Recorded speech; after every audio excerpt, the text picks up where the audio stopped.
எங்களின் உயிரோடும் உணர்வோடும் கலந்து வாழுகின்ற அன்பு உறவுகள் அனைவருக்கும் வணக்கம்.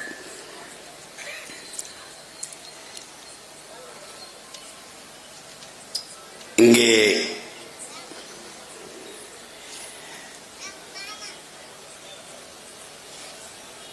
நாம் தமிழர் கட்சியினுடைய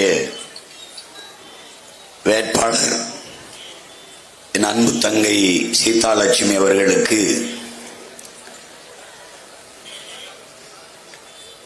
வாக்கு கேட்டு வலிமை சேர்ப்பதற்காக வந்திருக்கிற என்னுடைய அன்பிற்கினிய தம்பி அருள் திரு சகாயராஜ் அவர்களுக்கும் எங்களுடைய போற்றுதலுக்கும் வணக்கத்திற்கும் உரிய பேராயர் ஐயா சாமி ஏசுதாஸ் அவர்களுக்கும்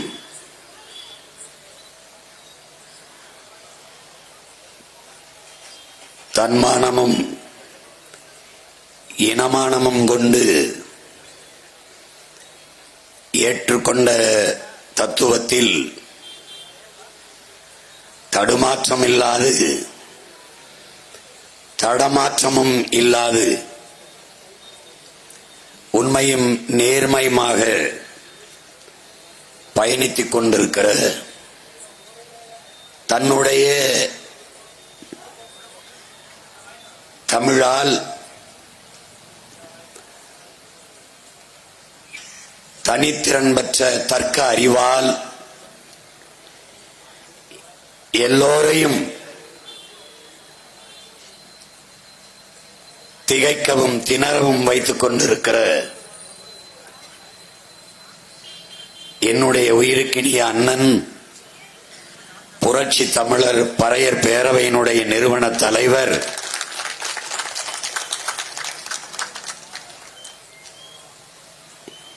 ஏர்போர்ட் மூர்த்தி அவர்களுக்கும் என்னுடைய அன்பும் வணக்கமும்.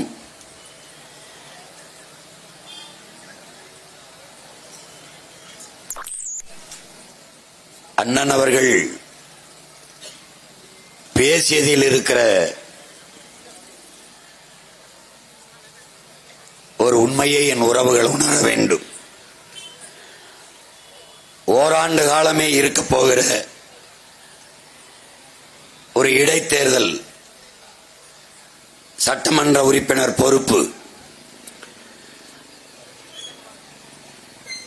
அதை கொடுத்து பாருங்கள். ஒரு வாய்ப்பு. என்னதான் இவர்கள் செய்கிறார்கள், நிறைய சொல்கிறார்கள், கூட்டம் போட்டு நிறைய பேசுகிறார்கள். இந்த கருத்தை அதிகாரமிக்க சபையிலே சட்டமன்றத்திலே இந்த பிள்ளைகள் மக்களுக்காக மக்களின் பிரச்சனைகளை எடுத்து பேசுகிறார்களா என்பதை பார்ப்பதற்கு ஒரு முன்மாதிரியாக இந்த வாய்ப்பை தங்கை சீதாலட்சுமிக்கு வழங்குங்கள் என்று அண்ணன் ஏர்போர்ட் மூர்த்தி அவர்கள் கேட்டதை நான் ஏற்ற அதே கருத்தை என் அன்பு சொந்தங்களிடத்திலே பதிவு செய்ய விரும்புகிறேன். இங்கே ஒவ்வொரு நாளும் ஒவ்வொரு பிரச்சனையை நாங்கள் எதிர்கொள்கிறோம். இந்த ஈரோட்டு தேர்தலிலே ஒரு இடத்தில் நின்று மக்களுக்கு முன்பு வாக்கு சேகரிக்க இந்த கூட்டத்தை போடுவதற்கு ஒவ்வொரு நாளும் போராடி போராடி அனுமதியை பெற வேண்டிய நெருக்கடிக்கு ஆளாக்கி வைத்திருக்கிறார்கள். கடைசி நேரத்தில் 6:30 மணி 7 மணிக்கு அனுமதியை தருகிறார்கள். இப்படிப்பட்ட ஒரு ஜனநாயகத்தை, மக்களாட்சியை நீங்கள் எந்த கொடிய சர்வாதிகார கொடுங்கோன்மை ஆட்சியில் கூட நீங்கள் பார்க்க முடியாது. இதை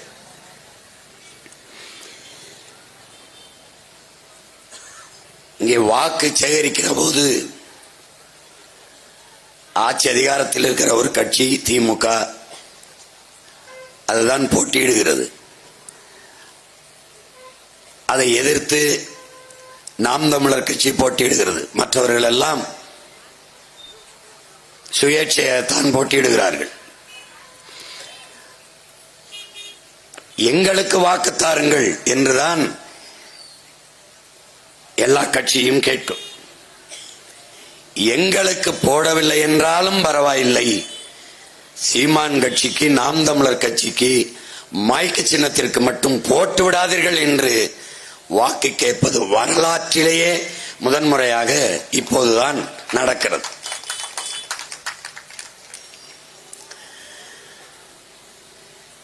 அனைத்து இந்திய அண்ணா திராவிட முன்னேற்ற கழகத்திடம் போய் திமுக காரர்கள் சீமானை வளரவிட்டு விட்டால் உங்களுக்கு ஆபத்தாகிவிடும், அதனால் அவருக்கு உங்கள் கட்சிக்காரர்கள் வாக்கு செலுத்தி விடாமல் பார்த்துக் கொள்ளுங்கள். பாரதிய ஜனதாவிடம் போய் சீமான் கட்டுத்தொகை வாங்கி டெபாசிட் வாங்கி நிறைய வாக்கு வாங்கி வளர்ந்து விட்டால் நீங்கள் என்ன ஆவீர்கள்? அதனால் உங்கள் கட்சிக்காரர்கள் நாம் தமிழர் கட்சிக்கு வாக்கு செலுத்தாமல் பார்த்துக் கொள்ளுங்கள்.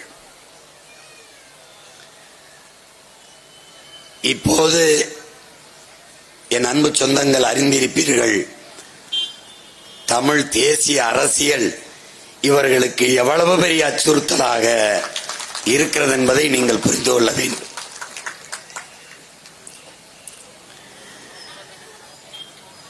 இன்னும் சில பேர்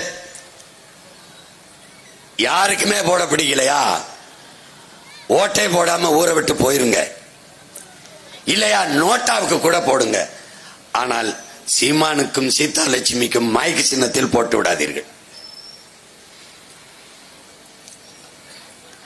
இப்படி கேட்டு வாக்கு சேகரித்துக் கொண்டிருக்கிறார்கள் என்ற செய்தியை எனக்கு சொல்லுகிற போது எனக்குள் ஒரு பெருமிதமும் திமிரும்,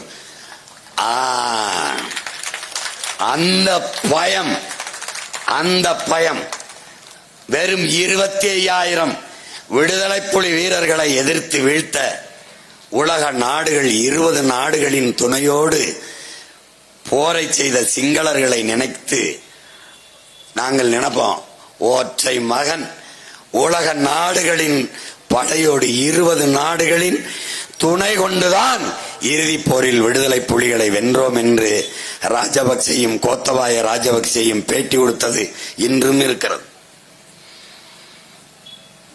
அவனுடைய பிள்ளைகள் எங்களை, எளிய பிள்ளைகள் எங்களை வீழ்த்துவதற்கு இத்தனை கட்சிகளோடு கூட்டணி வைத்த கட்சி எல்லோரையும் திரட்டிக் கொண்டு அவனுக்கு போட்டு விடாதீர்கள் என்று சொல்லுகிற போது ஒன்றுதான் சொல்ல தோன்றுகிறது, அந்த பயம் உங்களுக்கு இருக்கட்டும்.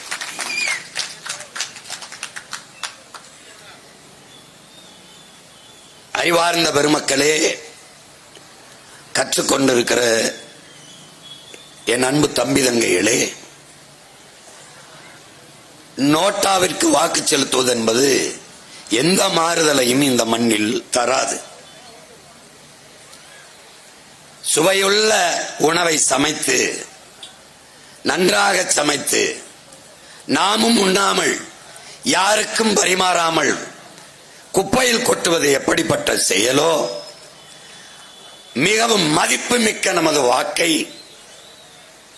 அநீதிக்கு எதிராக, அடக்குமுறை ஒடுக்குமுறைக்கு எதிராக, ஊழல் லஞ்சம் என்ற முறைகேடான அதிகாரத்திற்கு எதிராக ஏந்தாமல், அதை பயன்படுத்தாமல், இதையெல்லாம் வீழ்த்தி ஒரு நல்ல அரசியலை உருவாக்கி நல்ல ஆட்சியை மலரச் செய்வதற்கு பயன்படுத்தாமல் அதை குப்பையில் கொட்டினால் எப்படிப்பட்ட செயலோ அப்படிப்பட்ட செயலாகத்தான் இது மாறும். 1,00,000 பேர் ஒன்று திரண்டு இந்த இதில் எந்த கட்சிக்கும் வாக்கு செலுத்த வேண்டாம் என்று முடிவெடுத்து நோட்டாவிற்கு செலுத்தினால் நோட்டா வெற்றி பெற்றது என்று தேர்தல் ஆணையம் அறிவிக்காது. ஒரே ஒரு ஓட்டு ஒரு வேட்பாளர் பெற்றிருந்தால் கூட ஒற்றை ஓட்டில் இவர் வெற்றி பெற்றார் என்றுதான் சொல்லும். இதுதான் இங்கே இருக்கிற அமைப்பு, இங்கே இருக்கிற மக்களாட்சியின் மகத்துவம் இதுதான். அதனால் வலிமை மிக்க மதிப்பு மிக்க உங்க வாக்கை முறையாக பயன்படுத்துங்கள். நம் கட்சி போட்டியிடவில்லையே, நாம் சார்ந்திருக்கிற கட்சி போட்டியிடவில்லையே என்று வாக்கு செலுத்தாது வாக்கை வீணடிக்காதீர்கள். கட்சியையும் விட எந்த லட்சியத்திற்காக நீங்கள் கட்சியில் சேர்ந்தீர்கள் என்று யோசித்து பாருங்கள். உங்களுக்கு ஊழல் பிடிக்கவில்லை, லஞ்சம் பிடிக்கவில்லை, இந்த மத போதை பிடிக்கவில்லை, சாதிய இழிவு தீண்டாமை கொடுமை பிடிக்கவில்லை, பாலியல் வன்கொடுமைகள் பிடிக்கவில்லை, ஏழ்மை வறுமை பசி பட்டினி பிடிக்கவில்லை, குடிக்க நீர் கிடைக்கவில்லை, குடியிருக்க வீடில்லை, நடக்க பாதை இல்லை, எரிக்க மின்சாரம் கிடைக்கவில்லை, இப்படி எண்ணற்ற பிரச்சனைகள் இருக்கிறது. இதையெல்லாம் சரி செய்ய வேண்டும் என்ற நோக்கம் இருந்தால் அதுதான் லட்சியம். அந்த லட்சியத்திற்காக உங்கள் வாக்கை நீங்கள் பயன்படுத்துங்கள். அதுதான் முதன்மையானது, அதுதான் உயர்ந்த நோக்கம். அதை அறிவார்ந்த மக்கள், கற்றறிந்தவர்கள், ஜனநாயகத்தில் இருக்கிற கடைசி வார்ப்பு ஒவ்வொரு குடிமகனுக்கும் இருக்கிற மதிப்புமிக்க உரிமை வாக்கு. இந்திய அரசியல் சாசனத்தை வகுத்து கொடுத்த புரட்சியாளர் அண்ணல் அம்பேத்கர் அவர்கள், எங்க அண்ணன் சொல்கிறார், காங்கிரஸ் ஆட்சியிலே 2 ரூபா கொடுத்திருக்கான்ட்டு. அதை பேரறிஞர் அண்ணா அவர்கள் பேசுகிற போது, இந்த காங்கிரசார் ஓட்டுக்கு காசு கொடுப்பானேன், அந்த காசை வாங்கி கொண்டு எங்களுக்கே ஓட்டு போட வேண்டும் என்று 7 கடல் தாண்டி 7 மலை தாண்டி இருக்கிற வெங்கடாசலபதி அழைத்து கொண்டு வந்து அந்த படத்திலே அடித்து சத்தியம் வாங்குவானேன் இந்த காங்கிரஸ்கார் என்று பேரறிஞர் அண்ணா பேசியது இருக்கு. அந்த காங்கிரஸ்காருக்கும் சேர்த்து ஓட்டுக்கு 5000 கொடுக்கிற வேலையை அண்ணாவின் பெயரை சொல்லி கட்சி நடத்துகிறவர்களே செய்வதுதான் இந்த திராவிடம். அண்ணாவின் பெயரை சொல்லி கட்சி நடத்துவர்கள் தான். அந்த பேரறிஞர் அண்ணா அவர்கள் சொல்லுகிறார்கள், தங்கத்தை யாராவது தவிட்டிற்கு விற்பானா? மதிப்புமிக்க தங்கத்தை தவிட்டுக்கு வாங்கி கொண்டிருப்பவர்கள் இன்று அண்ணாவின் பெயரை சொல்லி கட்சி நடத்துபவர்கள் தான். அண்ணாவால் தொடங்கப்பட்ட கட்சிக்காரர்கள் தான். அண்ணல் அம்பேத்கர் அவர்கள் அன்றைக்கே மதிப்புமிக்க நம் உரிமைகளை, அதாவது வாக்கை, சில ரொட்டி துண்டுகளுக்காக விற்பதென்பது அவமானகரமானது என்று பதிவு செய்கிறார்கள். அன்னைக்கே ஓட்டு காசு கொடுக்க ஆரம்பிச்சிருக்கான். நம்முடைய தாத்தா தெய்வ திருமகன் முத்துராமலிங்க தேவர் அவர்கள், ஓட்டுக்கு காசு கொடுப்பவன் பாவி, அந்த காசை வாங்கி கொண்டு ஓட்டு போடுபவன் தேச துரோகி என்று சொல்கிறார்கள். மாண்புமிக்க ஜனநாயகத்தை கேடுகட்ட பணநாயகத்திற்கு அடமானம் வைப்பது என்பது போராடி விடுதலை பெற்று தந்த, போராடி குடியரசாக நிறுவிய நம்முடைய முன்னோர்களின் உழைப்பை, ஈகத்தை நாம் அவமதிப்பதற்கு சமமாகிவிடும். எனவே அறிவார்ந்த பெருமக்கள், என்னிலும் இளைய என் தம்பி தங்கிகள் மிகவும் ஆழ்ந்து தெளிந்து யோசித்து வாக்கை செலுத்த வேண்டிய வரலாற்று கடமை உங்கள் முன்னால் நிற்கிறது என்பதை நீங்கள் உணர்ந்து கொள்ள வேண்டும். இங்கே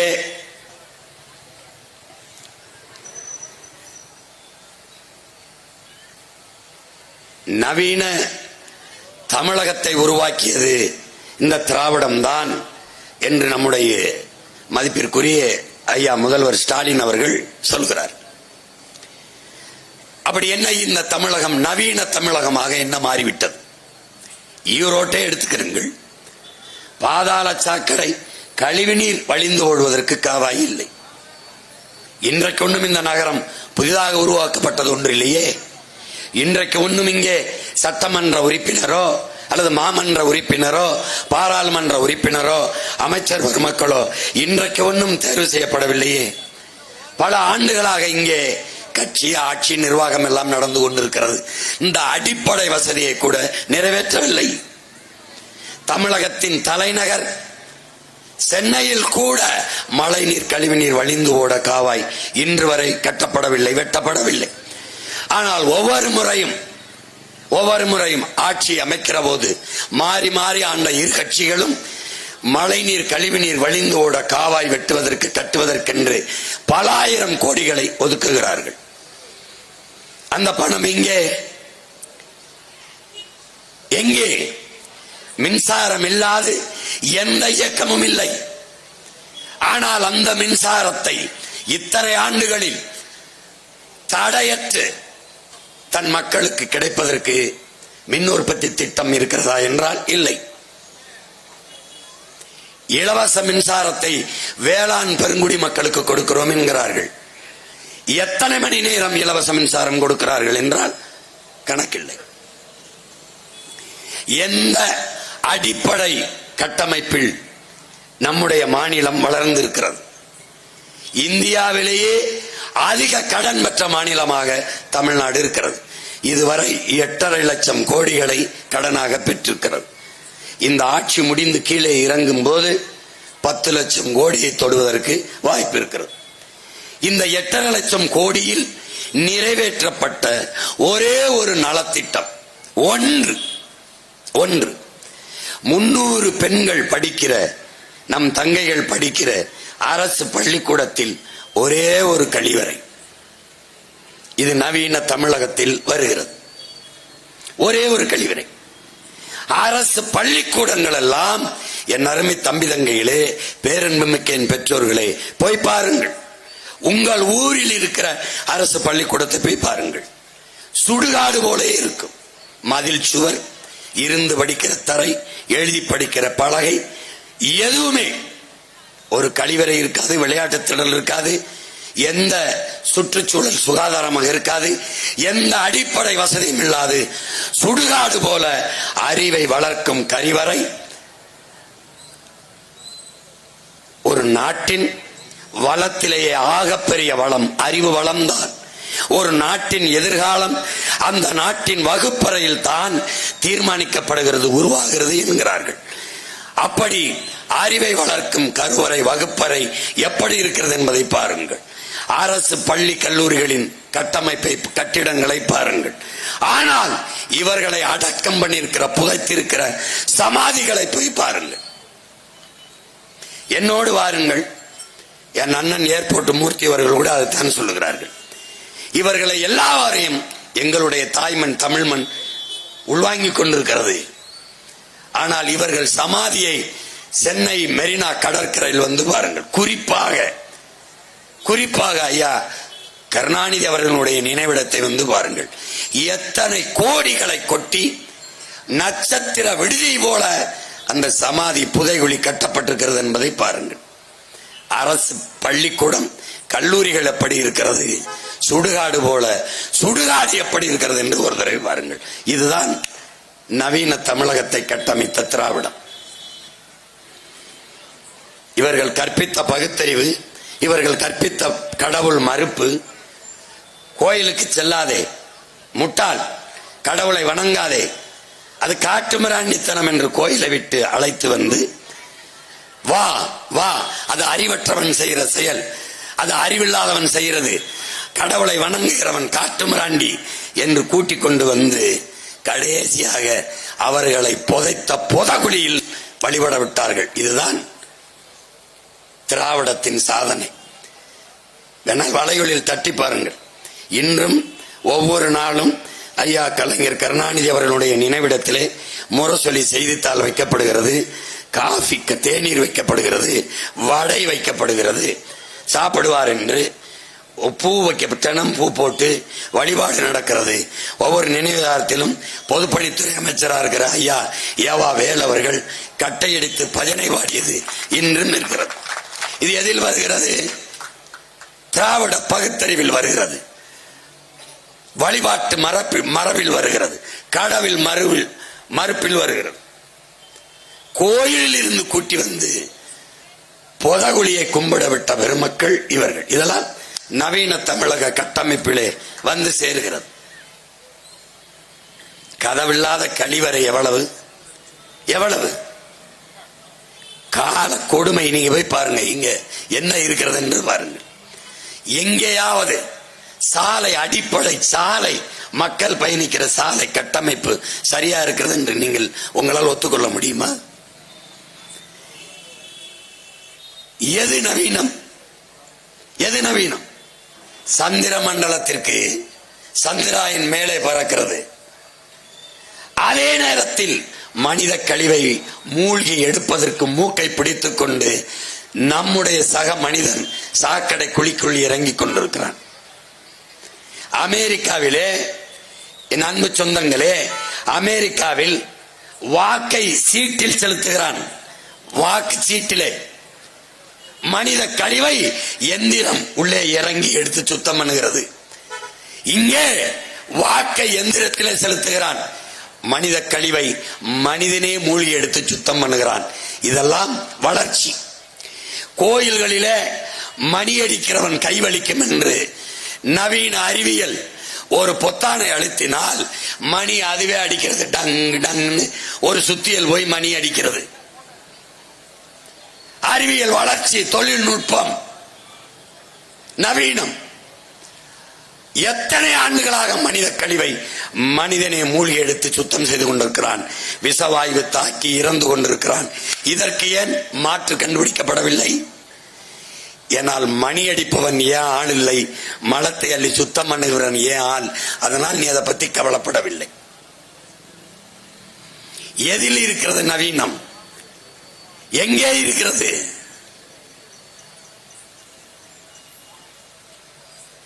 வார்த்தையில் நவீன தமிழகத்தை படைத்தது இந்த திராவிடம்.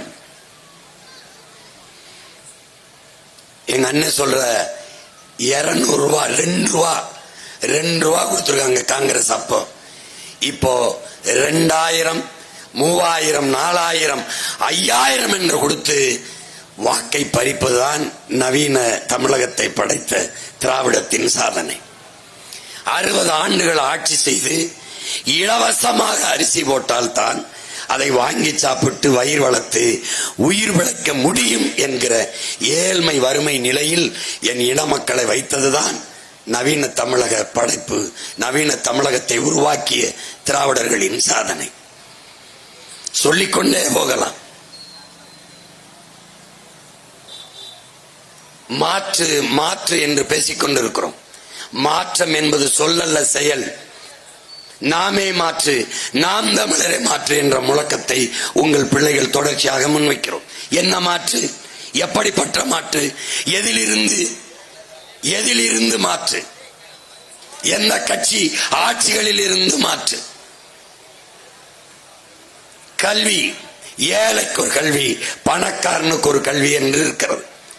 தனியார் பள்ளிக்கூடங்களுக்கு சென்றால் தரமான கல்வி, தனியார் மருத்துவமனைக்கு சென்றால் தரமான மருத்துவம்.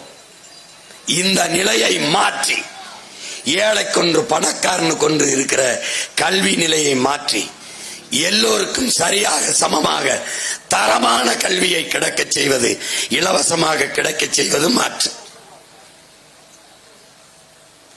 முதல் குடிமகன், நாட்டின் முதலமைச்சருக்கு என்ன மருத்துவம் கிடைக்கிறதோ அதே மருத்துவ தரத்தை கடைகோடி மகனுக்கும் ஈரோட்டிலே இருக்கிற, ஈரோட்டு கிழக்கில் இருக்கிற ஒரு சிறிய கிராமத்தில் இருக்கிற ஒரு ஏழை உழவர் குடிமகனுக்கும் கிடைக்க செய்வதுதான் சரியான ஜனநாயகம். அதுதான் மாற்று. 1 ரூபாயிலிருந்து 1 கோடி கல்வி வரை, ஆரம்ப கல்வியில் இருந்த ஆராய்ச்சி கல்வி வரை நாட்டின் குடிகளுக்கு இலவசமாக கிடைக்க செய்வதுதான் மாற்று. அப்படிப்பட்ட மாற்றை உருவாக்கத்தான் உங்கள் பிள்ளைகள் இந்த மாற்று அரசியல் புரட்சி என்ற முழக்கத்தோடு இதை முன்னெடுக்கிறோம். அப்படி இல்லை. கல்வி என்பது மிக உயர்ந்த சந்தை பொருளாக மாற்றப்பட்டிருக்கிறது. மருத்துவமும் மிக உயர்ந்த விற்பனை பண்டமாக மாற்றப்பட்டிருக்கிறது. நீர் மனிதனுக்கான தேவை மட்டுமல்ல, இது உலக உயிர்களின் உயிர் தேவையாக இருக்கிறது. அந்த நீர் மிக உயர்ந்த சந்தை பண்டமாக மாற்றப்பட்டிருக்கிறது. மானுட தேவைக்கு ஒரு அழைத்து பேசினால் தண்ணி வந்து சேர்ந்து விடுகிறது. ஆனால் உலகில் பல லட்சக்கணக்கான உயிர்கள் இருக்கிறது. அந்த உயிர்களின் நீர் தேவைக்கு எங்கு செல்லும் என்கிற கேள்வியை நாம் யாருமே எழுப்பி பார்ப்பதில்லை. இங்கே தலைக்கு பின்னால் மரம் இருக்கிறது. 400 அடி 300 அடிக்கு கீழே நாம் ஆழ்குழாய் கிணறை போட்டு தண்ணீரை உறிஞ்சிக் கொள்கிறோம். இந்த மரத்தின் வேர் எவ்வளவு ஆழம் போகும் என்ற உயிரியல் உண்மையை நாம் அறியணும்.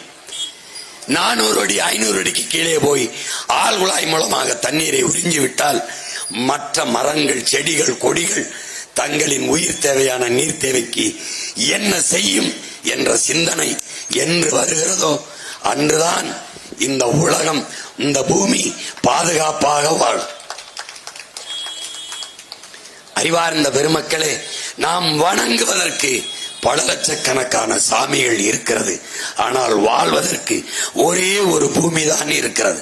அந்த பூமியை காப்பாற்ற இந்த பெருநிலத்தில் இல்லை, இந்த பூமி பந்திலேயே அரசியல் செய்ய ஒரே ஒரு கட்சி தான் இருக்கிறது.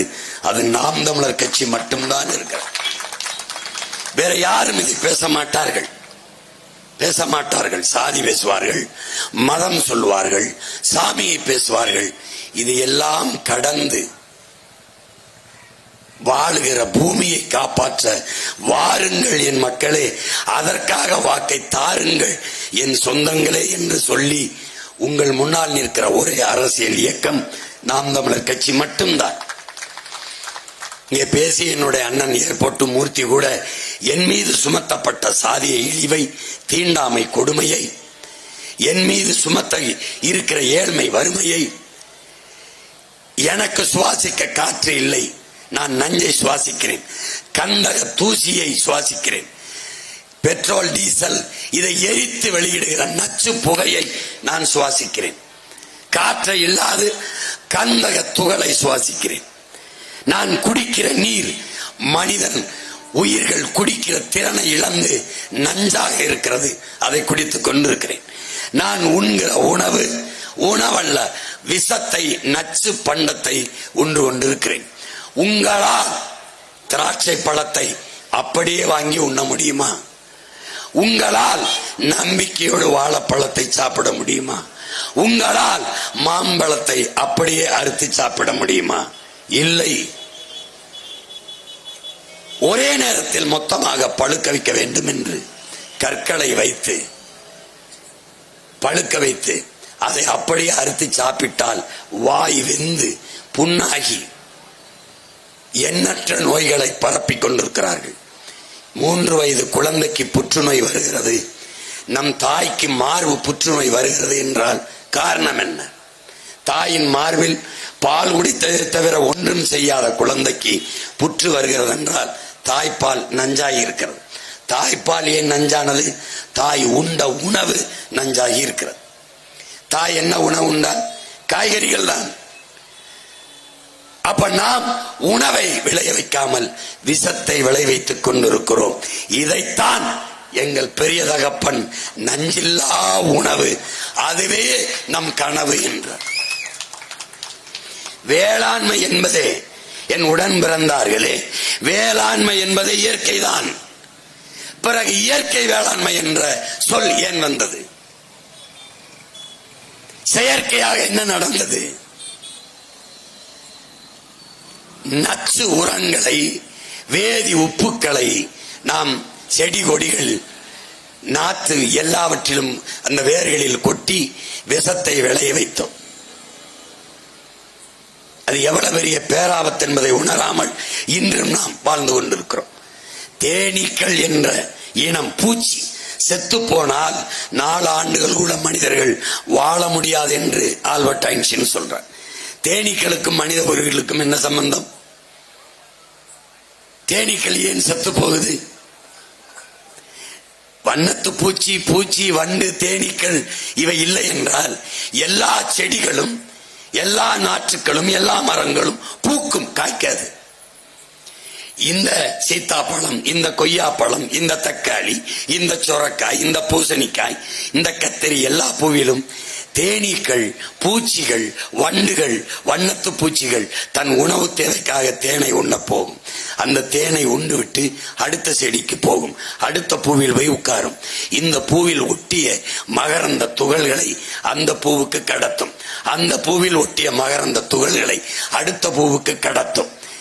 இப்படி இந்த மகரந்தை கடத்தி விடுவதால் அந்த பூக்கள் சூழ் கொண்டு கரு கொண்டு காய்க்கும். இதுதான் இயற்கையின் விதி. இந்த பூச்சி செத்து போனால் பூக்கும், காய்க்காது.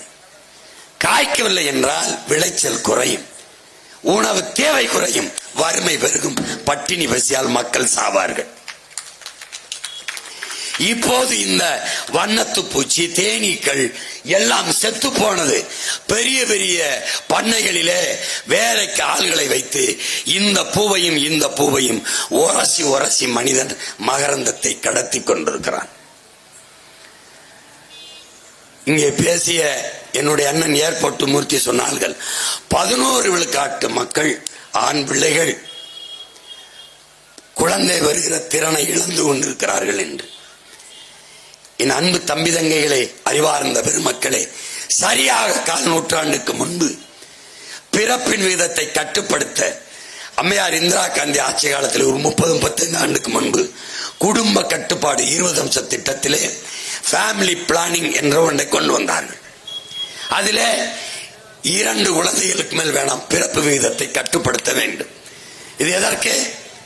மால்தஸினுடைய கோட்பாடு. மால்தஸ் பொருளாதார மேதை. அவன் என்ன சொல்லுகிறான்? உற்பத்தி 1 கூட்டல் 1 2 கூட்டல் 1 2 இப்படி கூட்டல் விகிதத்தில் உற்பத்தி ப்ரொடக்ஷன் ஏறிக்கொண்டிருக்கிறது. ஆனால் பாப்புலேஷன், மக்கள் உற்பத்தி, மக்கள் பெருக்கம் 2 × 2 × 2 என்று பெருக்கல் விகிதத்தில் போய்கொண்டிருக்கிறது. அப்ப மக்கள் பெருக்கமும் உற்பத்தியும் சமவிகிதத்தில் இல்லை என்றால் அந்த நாடு பற்றாக்குறையை சந்தித்து ஏழ்மை வறுமையில் சிக்கும், பொருளாதார நெருக்கடியை சந்திக்கும் என்று சொல்றார். இதனாலே பிறப்பு விகிதத்தை, உற்பத்தி விகிதத்தை அதிகப்படுத்த முடியாத நாடுகள் பிறப்பு விகிதத்தை கட்டுப்படுத்த வேண்டும் என்ற முடிவுக்கு வந்தார்கள். அப்போது குடும்ப கட்டுப்பாடு, நாம் இருவர் நமக்கு இருவர் என்று வந்தார்கள். ஏன்? பிறப்பை குழந்தைகள் பெற்றுக் கொள்கிற திறன் பெற்றோருக்கு இருந்தது.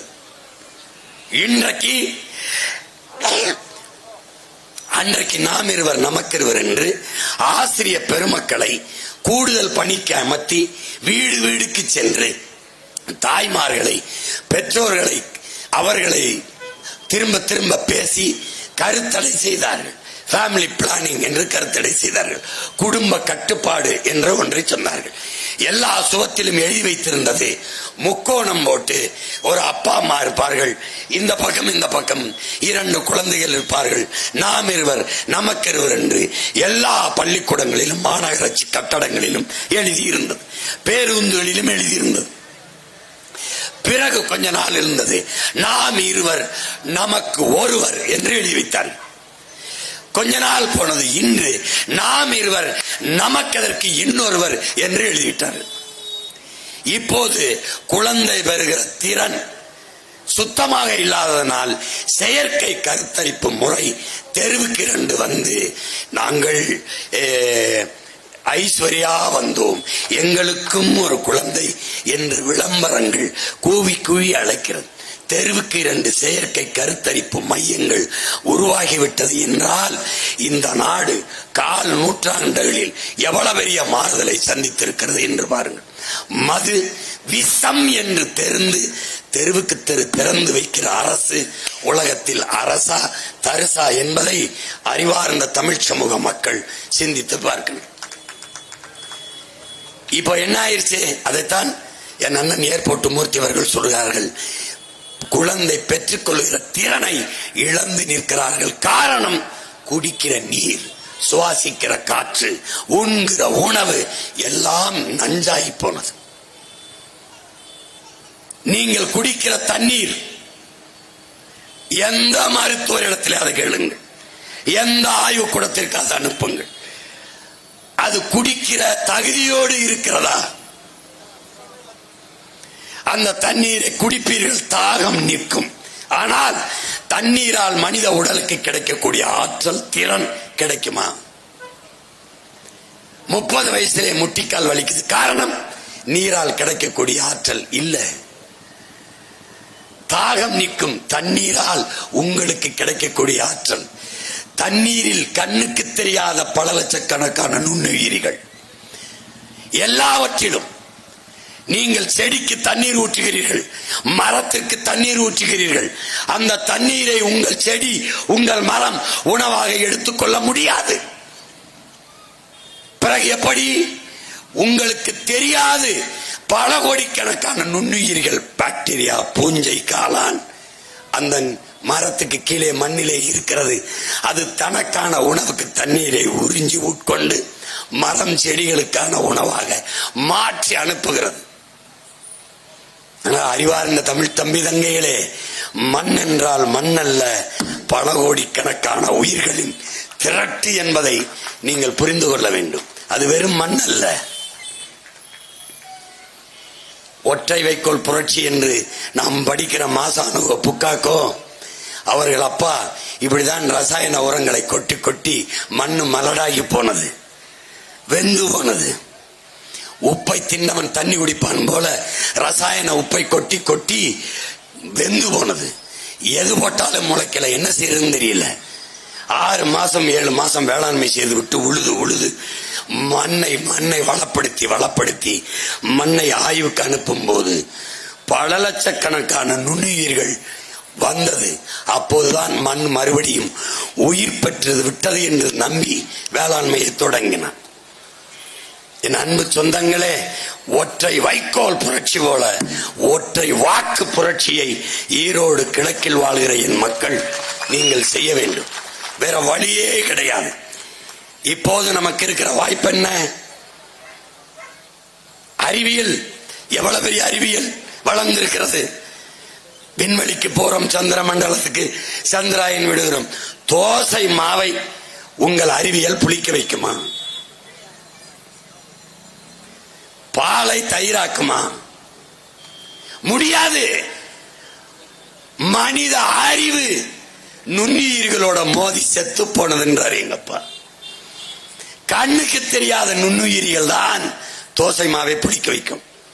கண்ணுக்கு தெரியாத அந்த பாக்டீரியா, பூஞ்சை, காளான்கள் தான் தயிரை, பாலை தயிராக்கும். நீ பெரிய கொம்பாதி கொம்பன் தானே, கண்டமிட்டு கண்ட ஏவுகணை வெடிகணை அழுகுண்ட போட்டு எல்லாரையும் ஒரே நொடியில கொன்றுவிய. கண்ணுக்கு தெரியாத ஒரு நுண்ணுயிரி கொரோனா எல்லா பயிலும் தேவாலயத்தை மூடுனா, பள்ளிவாசல மூடுனா, கோயில மூடுனா, எவன் எங்க போய் படுத்தான்னு தெரியல. ஒருத்தனை பார்க்கல, தொடல. ஒரு கண்ணுக்கு தெரியாத நுண்ணுயிரி என்ன பாடுபட்டது உலகம் பாரு. எங்கே போனது உன் அறிவு? ஒண்ணும் பண்ண முடியல. ஆனாலும் நீ நம்பினாய். எத்தனை காலமாக புற்றுநோய் இருக்கிறது, அதற்கு இன்னும் மருந்து இல்லை. சளி இருமலுக்கு மருந்து இருக்கா? இந்த எங்க ஐயா டாக்டர் இருக்கா, எங்க அப்பா இருக்க. அப்பா சளி இருமலுக்கு மருந்து இருக்கா? எனக்கு இருமல் சளி என்னை சுத்தி வெறும் மருத்துவர்கள் தான். என் தம்பிகிட்ட கேட்டேன், இதை சாப்பிடுங்க, குடிங்க, ஒரு வாரத்துல சரியாயிரும். என்னடா சொல்ற? இதை சாப்பிடலன்னா ஒரு வாரத்துல சரியாயிரும். என்னடா சொல்ற? சாப்பிட்டாலும் ஒரு வாரத்துல சரியாகும், சாப்பிடலினாலும் ஒரு வாரம் சரியாகும். சளி இருமல் வந்தா ஒரு வாரம் இருந்துட்டு தான் போகும் அப்படின்னு. என்னடா சொல்ற? அண்ணே, அதுக்கெல்லாம் மருந்து இல்லனே, ஏதோ குடுக்கிறோம், அது ஒரு வாரம் இருந்துட்டு தானே போகும், போங்கண்ணே அப்படின்னு. சளி இருமலுக்கு மருந்து இல்லை. இவ்வளவு காலமாக இருக்கிற புற்றுநோய்க்கு மருந்து கண்டுபிடிக்கப்படல. எய்ட்ஸ்னு ஒரு நோய் வரவே எவ்வளவு நாளாகுது, மருந்து இல்லை. இதுக்கெல்லாம் மருந்து இல்லைன்னு தெரிஞ்ச உனக்கு ஒரே நாள்ல கொரோனாவுக்கு வேக்சின் போடு, இந்த அதை போடு, இதை போடு. ஏன்னா ஒரு நாள்ல வந்த கொரோனாவுக்கு உடனே மருந்து கண்டுபிடிச்சிட்டு ஊசி போடணும்னு நீ எப்படி போட்ட? பல லட்சம் கோடிக்கு கொரோனாவுக்கு ஊசி வித்துட்டு போயிட்டான் முதலாளி. இப்போ திடீர்னு ஹார்ட் அட்டாக் வந்து சாகுறானே, அந்த கொரோனா ஊசி போட்டாதான் காரணம்ன்றான்.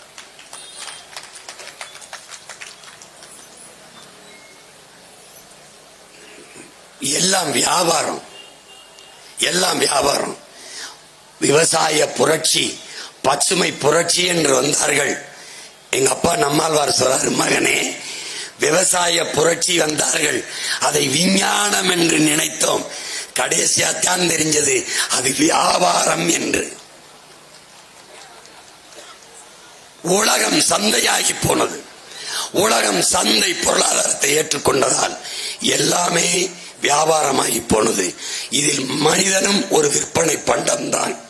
முன்பெல்லாம் மூளை சாவு, மூளை காய்ச்சல் என்ற ஒன்றை நீ கேள்விப்பட்டிருப்பியா? இல்லை. எல்லா இடங்களிலும் சிறுநீரகத்திற்கும் கண்களுக்கும் இதயத்திற்கும் முன்பதிவு செய்யப்பட்டிருக்கிறது. ஒருவன் விபத்தில் ஏதாவது ஒருத்தர் வந்தால் மூளை பிரெயின் டெட், மூளை சாவு என்று அறிவித்துவிட்டு உறுப்புகளை எடுத்து வித்து விடுகிற கொடிய வியாபாரம் இந்த நாட்டில் நடந்து கொண்டிருக்கிறது. ஏன்? நீயும் ஒரு பொருள்தான், ஒரு பண்டம். இயற்கை முறையில் பிரசவம் எங்கேயாவது நீ கேள்விப்படுகிறியா? இல்லை. அறுவை சிகிச்சை முறைதான். உனக்கு ஒரு நோய் இருக்கிறது, என் பிள்ளை, என் குழந்தை நல்ல நேரத்தில் நல்ல ராசி நட்சத்திரத்தில் பிறக்க வேண்டும் என்று போய் நிற்கிறாய். சோசியக்காரன் குறித்து தருகிறான். வயிற்று வலி வந்து பிரசவ நேரம் வந்தாலும் நீ மருத்துவரிடத்தில் சொல்லி கொஞ்சம் தாமதித்து சரியான நேரத்தில் அறுத்து எடுக்கிறாய். இது ஒரு நோய். வயிற்றில் கத்தியை வச்சு கீறி எடுத்தால்தான் 10,000 முடிகிற கட்டணம் லட்சம் ரூபாய்க்கு போகும். அவனுக்கு வியாபாரம். மருத்துவம் ஒரு வியாபாரம், கல்வி ஒரு வியாபாரம். அறிவு, நல்ல அறிவு வேணுமா, நிறைய காசை கட்டி நல்ல பள்ளிக்கூடத்துக்கு போகணும், தனியார் முதலாளி. இந்த நிலையை நீ மாற்றணும். கல்வி மானுட உரிமை, கொடுக்க வேண்டியது அரசின் கடமை. மருத்துவம் ஒரு மகத்தான சேவை, அது என் மக்களுக்கு தேவை. இந்த கல்வி மருத்துவத்தை, சரியான சமமான தரமான கல்வியும் மருத்துவத்தையும் இந்த மகன் எல்லோருக்கும் சமமாக கொடுத்து விட்டேன் என்றால் 90 வயது உன் தாய், அவள் உன் தாய் அல்ல, வீட்டின் தாய் அல்ல, என் நாட்டின் தாய், தமிழ் தேசிய தாய். அவளை நான் பாதுகாப்பேன். பெற்றுக் கொடுங்கள் பிள்ளைகளை, கற்றுக் கொடுக்கிறோம் நாங்கள். உங்கள் பிள்ளைகள் உங்கள் வீட்டின் செல்வங்கள் அல்ல, நாட்டின் செல்வங்கள் என்று சட்டம் இயற்றி ஒரு வகுப்பில் இருந்து ஆராய்ச்சி வகுப்பு வரை என் பிள்ளைகளுக்கு தரமான கல்வியை நாங்கள் கொடுத்து விடும். அங்க சாதி, பணக்காரன், ஏழை எதுவும் கிடையாது. அப்படி வருகிற போது உனக்கு பணத்தின் தேவை குறைஞ்சிடும். 1 ரூபாயிலிருந்து 1 கோடி மருத்துவம் வரை நாட்டின் குடிகளுக்கு தரமான மருத்துவம். எழுதி வையுங்கள் என் அன்பு மக்களே. ஈரோட்டு கிழக்கில் உங்கள் மகன் உறுதி தருகிறேன். என் தலைவன் மீது, என் தாய் தமிழின் மீது, எனக்கு உயிர்ப்பால் தந்த தாயின் மீதும் அறிவிப்பால் தந்த என் தமிழின் மீதும் எல்லாவற்றுக்கு மேலாக நான் நேசித்து நிற்கிற என் தலைவன் பிரபாகரன் மீதும் ஆணையிட்டு உங்கள் மகன் சொல்லுகிறேன். தனியார் பள்ளி கல்லூரிகளில், அதை தாண்டி அரசு பள்ளி கல்லூரிகளில் ஆகத்தரமான கல்வியை நான் தருவேன். காவிரி, அப்போலோ, எம்ஜி ராமச்சந்திரா போன்ற தனியார் மருத்துவமனைகளில் கிடைக்கிற தரத்தை விட அரசு மருத்துவமனைகளிலே ஆகச் சிறந்த மருத்துவத்தை உங்கள் பிள்ளைகள் இந்த நாட்டு மக்களுக்கு தரும். எங்க அண்ணன் சொன்ன மாதிரி எங்களுக்கு எந்த பாகுபாடும் கிடையாது. என் தாய் தமிழுக்கு பாசங்காட்டத்தான் தெரியும், பகைக்க தெரியாது. அன்பு செலுத்தத்தான் தெரியும், வம்பு செய்ய தெரியாது.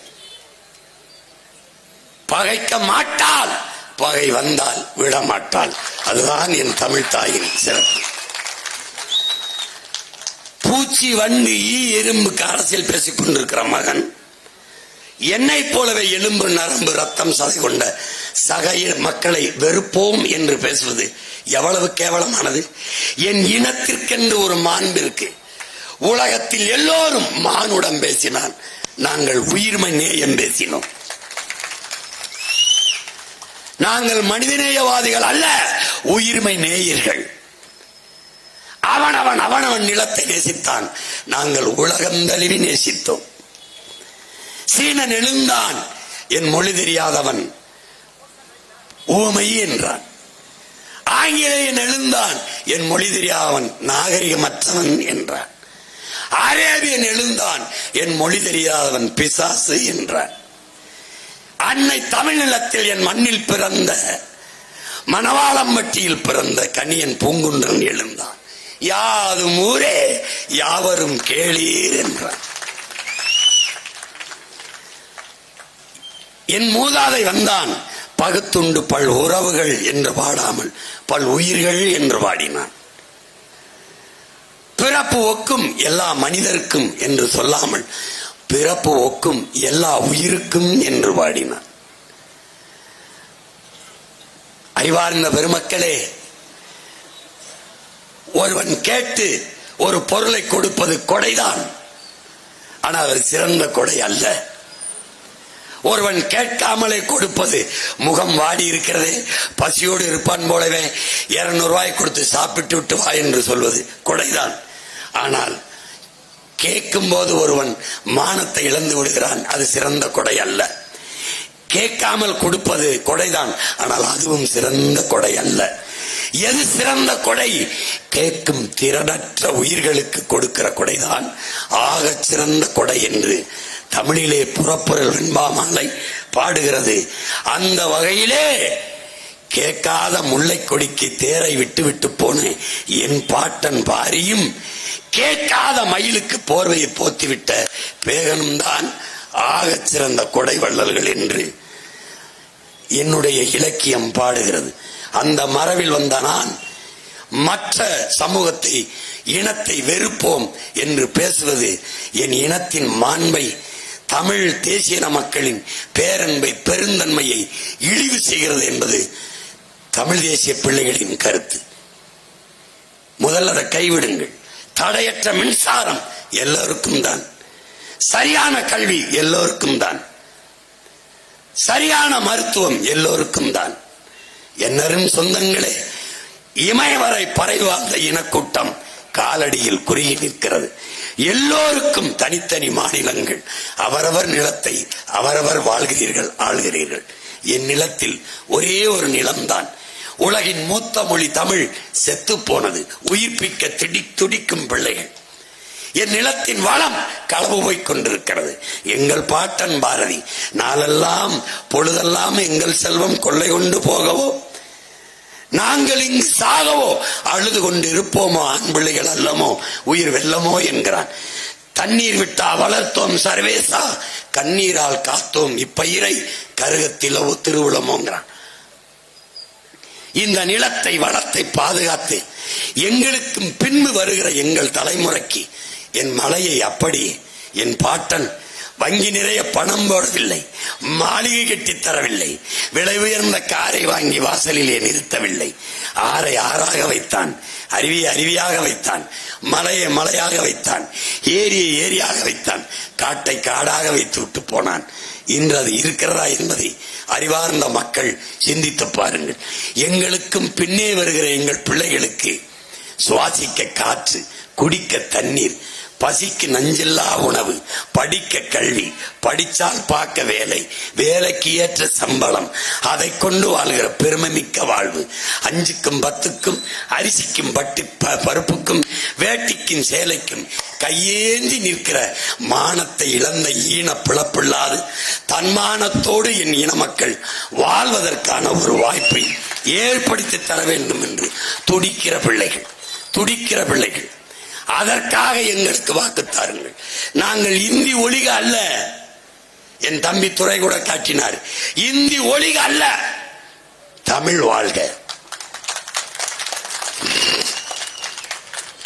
பெரியார் ஒழிக அல்ல எங்கள் முழக்கம், பிரபாகரன் வாழ்க. திராவிடம் ஒழிக அல்ல, தமிழ் தேசியம் வளர்க வெல்க. இதுதான் எங்கள் முழக்கம். நாங்கள் தமிழர்கள் என்று சொல்லும் போது நீங்கள் ஏன் வெறுக்கிறீர்கள், எதிர்க்கிறீர்கள்? இதுதான் எங்கள் கேள்வி. எல்லா எங்கள் பெருமையையும், எல்லா எங்கள் இன அடையாளங்களையும், என் வழிபாட்டை, என்னுடைய வரலாற்றை எல்லாவற்றையும் மறைத்து எல்லாம் நான் தந்தது நான் செய்தது என்கிற போதுதான் தமிழ் தேசிய இனப்பிள்ளைகள் கிளர்ந்து எழுச்சியுற வேண்டிய தேவை இருக்கிறது. அதனால் உலகெங்கும் பரவி வாழ்கிற 13 கோடி மக்கள் நாங்கள். கர்நாடகாவில் வாழ்கிறோம் 1.25 கோடி. எங்களுக்கென்று என்ன அரசியல் இருக்கிறது? இல்லை. அந்த மண்ணின் மக்களோடு கரைந்து வாழ்கிறோம். ஆந்திராவிலே 36 லட்சம் 30 லட்சத்திற்கு மேலே வாழ்கிறோம். எங்களுக்கென்று என்ன அரசியல் இருக்கிறது? அந்த நிலத்தின் அரசியலோடு கரைந்து வாழ்கிறோம். கேரளாவிலே பல லட்சக்கணக்கான மக்கள். எங்களுக்கு என்ன அரசியல் இருக்கிறது? அந்த மண்ணின் மக்களோடு கரைந்து வாழ்கிறோம். மகாராஷ்டிராவில் 36 லட்சம் மக்கள் வாழ்கிறோம். எங்களுக்கு என்ன அரசியல் இருக்கிறது? அந்த மண்ணின் மக்களின் அரசியலோடு கரைந்து இணைந்து வாழ்கிறோம். லண்டனில், பிரிட்டனில், பிரான்சில், ஜெர்மனியில், நார்வேயில், அமெரிக்கா, எல்லா நாடுகளிலும் வாழ்கிறோம். அந்தந்த நாட்டில், மலேசியாவில், சிங்கப்பூரில், மாலத்தீவில், மொரிஷியஸில், எல்லா நாடுகளிலும் அந்தந்த மண்ணின் மக்கள் முன்னெடுக்கிற அரசியலோடு இணைந்து வாழ்கிறோம். இந்த நிலத்தில் தாழ்த்தி வீழ்த்தப்பட்ட தமிழ் தேசிய பிள்ளைகள் தமிழ் மீட்சியுற்று, தமிழினம் எழுச்சியுற்று, தங்களுக்கான அரசியல் வலிமையை பெற்று, தங்களுக்கான அதிகாரத்தை நிறுவி அழிந்து கொண்டிருக்கிற தமிழ் தேசிய மக்களை பாதுகாப்பாக வாழ வைப்பதற்கு ஒரு அதிகாரத்தை நிறுவ துடிக்கிற போது எங்களுக்கு துணை நிற்க வேண்டியது இந்த நிலத்திலே வாழ்கிற எல்லா மக்களினுடைய பிறவி கடமை என்பதை நீங்கள் புரிந்து கொள்ள வேண்டும். இதில் எங்கே இருக்கிறது வெறுப்பு? எங்கே இருக்கிறது பாசிசம்? எங்கே இருக்கிறது இனவெறி? நாங்கள் தமிழர்கள் என்பதை இனவெறி என்றால் நீங்கள் ஏதோ ஒரு இனத்தின் வெறியர். நாங்கள் செய்வது வெறுப்பு அரசியல் அல்ல, தமிழ் தேசிய இனத்தின் இறையாண்மையை உரிமை அரசியல் என்பதை நீங்கள் புரிந்து கொள்ள வேண்டும். இதை புரியாமல் திரும்ப திரும்ப நீங்கள் பேசிக் கொண்டிருப்பதுதான் தேவையற்றது. இது அறிவார்ந்த பெருமக்கள், அருந்திய மக்களின் இடஒதுக்கீட்டை சீமான் எதிர்க்கிறார். இல்லை, இல்லை, இடஒதுக்கீடு கொடுத்ததில் சிக்கல் இல்லை, என்னிடத்தில் இருந்து எடுத்துக் கொடுத்ததான் சிக்கல். பொருளாதார அடிப்படையில் பின்தங்கியவர்களுக்கு 10 விழுக்காடு எடுத்துக் கொடுத்த பெருமக்கள் எங்கிருந்து கொடுத்தீர்கள்? அதை போல அருந்திய மக்களுக்கு 3 விழுக்காடு இல்ல 6 விழுக்காடு கூட கொடுங்கள், பொதுவில் இருந்து எடுத்துக் கொடுங்கள். போற்றுகிறோம், கொண்டாடுகிறோம். ஆனால் என்னிலிருந்து எடுத்துக் கொடுக்கிற போது, எனக்கே போதாத போது அந்த 3 விழுக்காடை கொடுத்தீர்கள், கொடுத்து விட்டீர்கள். நான் இழந்த 3ஐ இவ்வளவு காலம் அதிகாரத்தில் இருந்த நீங்கள் திருப்பி எடுத்துக்கொண்டு வந்து அந்த 3ஐ எங்களுக்கு கொடுத்து விடுங்கள். இதான் எங்கள் போராட்டம். நீங்கள் செய்ய மாட்டீர்கள். ஆனால் நாங்கள் வந்து பழங்குடி மக்கள், ஆதிப்பறையர்குடி மக்கள், தேவேந்திர மக்கள் இழந்திருக்கிற இந்த 3 விழுக்காட்டை திருப்பி எடுத்து வந்து சேர்ப்போம். இதுதான், அதற்காகத்தான் நாங்கள் இந்த போராட்டத்தை தொடர்ந்து செய்து வருகிறோம்.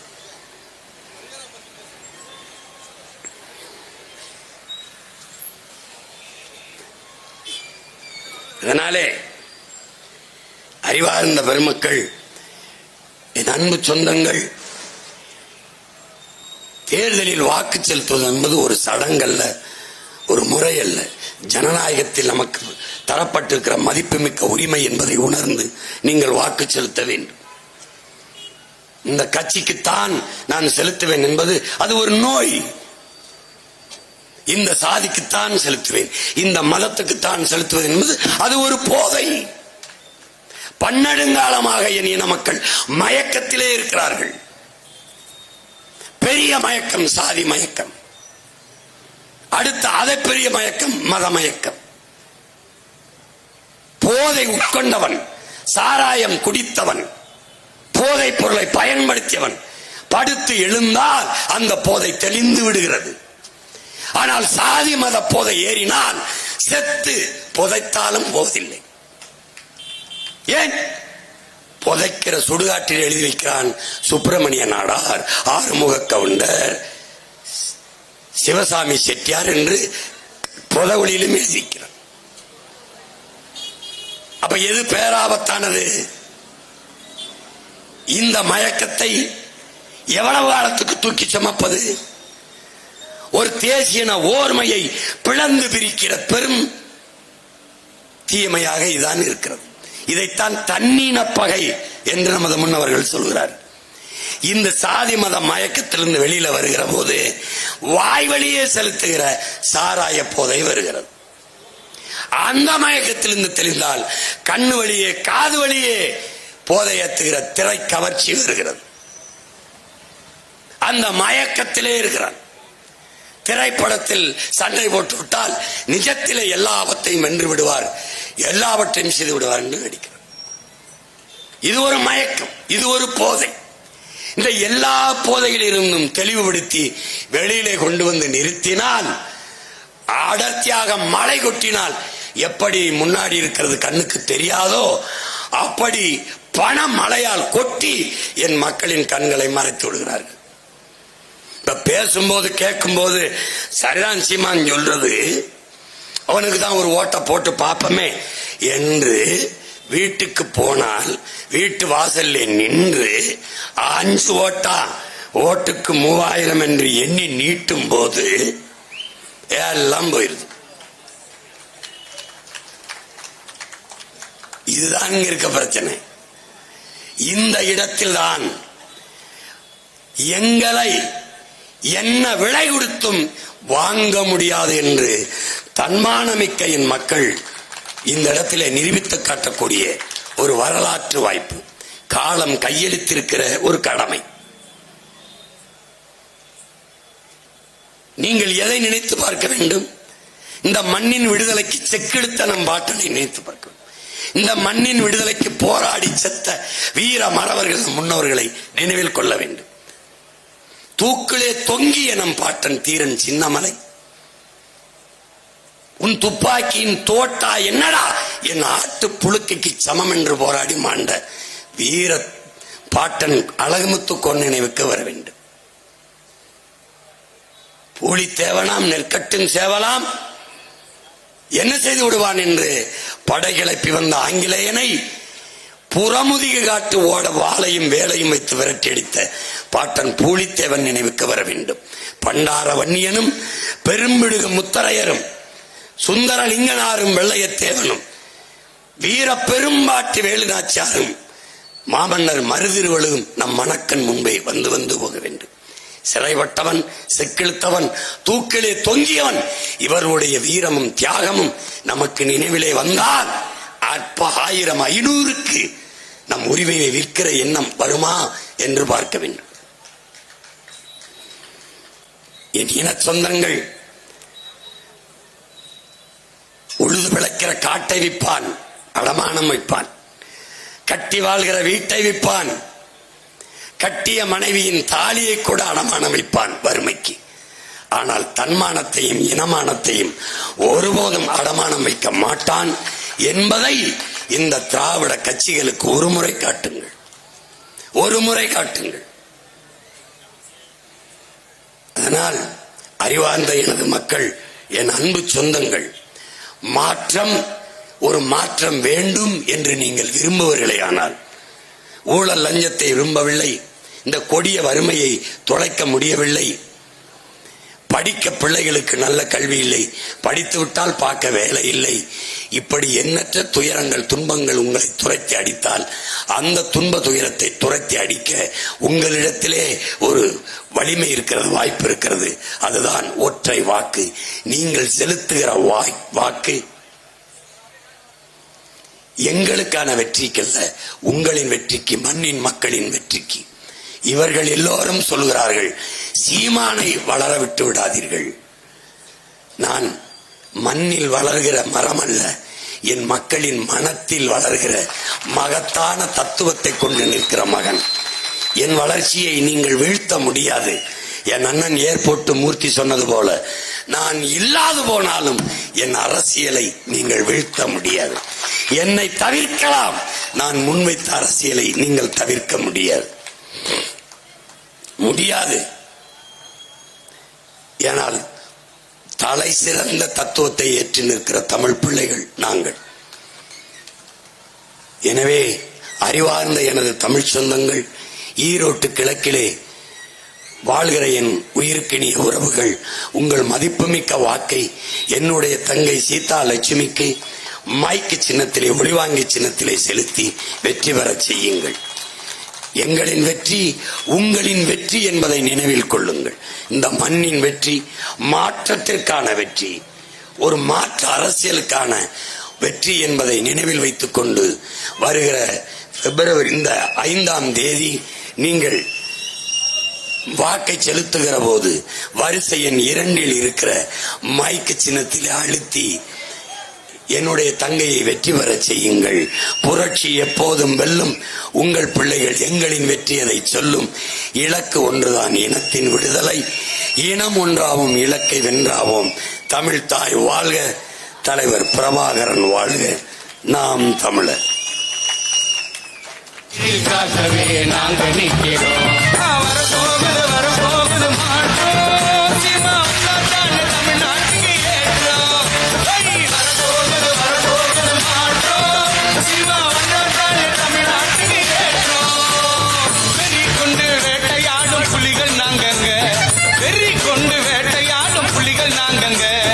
நெறி கெட்ட கட்சிக்கெல்லாம் வெட்டு தானுங்க, நெறி கெட்ட கட்சிக்கெல்லாம் வெட்டு தானுங்க. நாட்டு மக்கள் நலமெல்லாம் எங்க கொள்கங்க, நாட்டு மக்கள் நலமெல்லாம் எங்க கொள்கங்க. நாம் தமிழரால வரோம், நீங்க நகருங்க. நாம் தமிழரால வரோம், நீங்க நகருங்க. வரப்போகுது மாற்றம். சீமா வந்தாத்தான தமிழ்நாட்டுக்கு ஏற்றம். ஐயா வரப்போகுது மாற்றம். சீமா வந்தாத்தான தமிழ்நாட்டுக்கு ஏற்றம். வரப்போகுது மாற்றம். சீமா வந்தாத்தான தமிழ்நாட்டுக்கு ஏற்றம். ஐயா வரப்போகுது மாற்றம். சீமா வந்தாத்தான தமிழ்நாட்டுக்கு ஏற்றம்.